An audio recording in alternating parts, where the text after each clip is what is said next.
4 forward, drift into the right a little. 30 seconds. Looks like Neil is coming in 5 by there.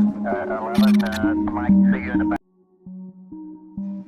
If you don't believe that humans ever landed on the moon, you probably think that on July 16, 1969, a select group of government officials, a crew of filmmakers sworn to secrecy, and a famed Hollywood director named Stanley Kubrick all gathered on a soundstage in a military base deep in the Nevada desert, better known as Area 51, and here to pull off the greatest hoax in history. You probably think that astronauts, or should I say actors, Buzz Aldrin, Neil Armstrong, and Michael Collins fled this rocket through a secret passageway just before it took off for space. Totally empty, and you would have to believe that. The estimated 400,000 people who were involved in this mission were in on it, all promising to take the secret to their grave. 22% of Americans either don't believe that we landed on the moon or harbor some doubt. I looked at the tapes and countless photos, talked to astrophysicists, meteorologists, and NASA historians to better understand the moon landing conspiracy and how it started, what hoaxers use as their evidence, and what this belief teaches us about why some conspiracies are so enduring.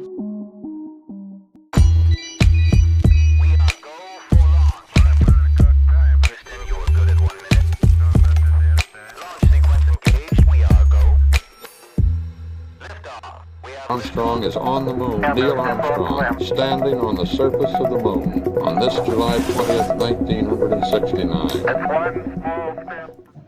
Alright, to give you some context on the moon landing, I need to briefly explain the World War II and the Cold War, which is something I've done a lot on this channel. So instead of me doing it again, I hired someone with an old Timmy-like radio, Transit Instant, to do it instead of me. So buckle up for this one. In a world on the brink of destruction, the United States of America joined the Allied forces in the Second World War in 1941. The Big Three: the Soviet Union, Great Britain, and now the USA versus the Axis powers: Italy, Japan, and Nazi Germany. They sure did put up a fight, but the Allied powers came out on top, you see. But then America and the USSR got real cold with each other. A tragic reversal of the old tales of enemies turned lovers. The communists found the United States to be exceedingly aggressive and quite trigger-happy with all their new military power, meddling in things they ought to be keeping their noses out of. Across the pond, the capitalist United States was fearful that the USSR was hankering to spread their communism across the whole globe. The war remained cold only because both powers had thousands of the most deadly weapons humanity had ever seen and wouldn't dare use them against each other. It was something of a horrifying stalemate. Soon, the empires turned to other feats of strength: psychological warfare, spying, sports, proxy wars, and a race to advance their technologies. And to top it all, a race like no other. A race to space. At first, it is very clear that Soviets are winning the race. They're launching dogs and plants into space and bringing them back alive.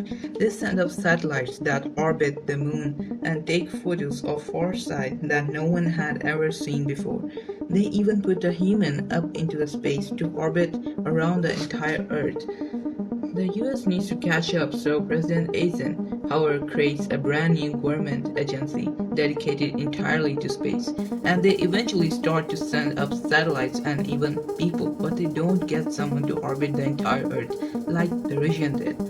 Womp womp, the US is losing the race. And this is where JFK gets up in front of the nation and declares US is setting a goal.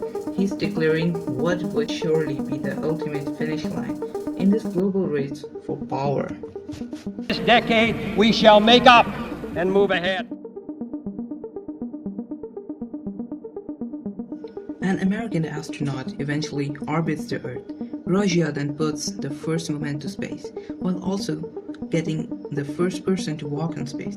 NASA team is pulling all-nighters year after year, trying to figure out how they're gonna make good on JFA's big promise to somehow get a man on the moon. By the end of the decade, things are heading up, time is running out.